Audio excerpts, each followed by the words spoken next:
Hi అండి, నేను మీ ప్రియాని. ఈరోజు మన ఫ్రూట్స్ సీతాఫలాలు. సహజంగా పండే పంటల్లో సీతాఫలం కూడా ఒకటి. ఎలాంటి కెమికల్స్ లేకుండా న్యాచురల్గా అందుతుంది. ఇది మనకి సీజన్లో మాత్రమే అందుబాటులో ఉంటుంది. కాకపోతే ఇప్పుడు రకరకాల సీతాఫలాలు వచ్చాయి కదా.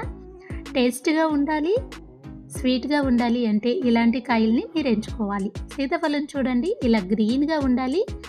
పైనున్న ఈ కళ్ళు ఇలా పెద్దగా ఉండాలి. ఇలా ఉన్న కాయలు గుజ్జు ఎక్కువ ఉంటాయి, స్వీట్గా ఉంటాయి, చాలా రుచిగా కూడా ఉంటాయి.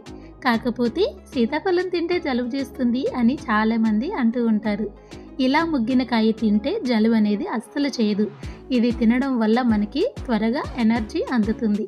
అదే సీతాఫలం బాగా ముగ్గింది అనుకోండి, అలాంటి కాయను తింటే జలుబు చేస్తుంది. ఈసారి మీరు సీతాఫలాలు కొనేటప్పుడు ఇలాంటివి ఎంచుకోండి, చాలా టేస్టీగా ఉంటాయి. మన వీడియో నచ్చితే తప్పకుండా లైక్ చేయండి. Thank you.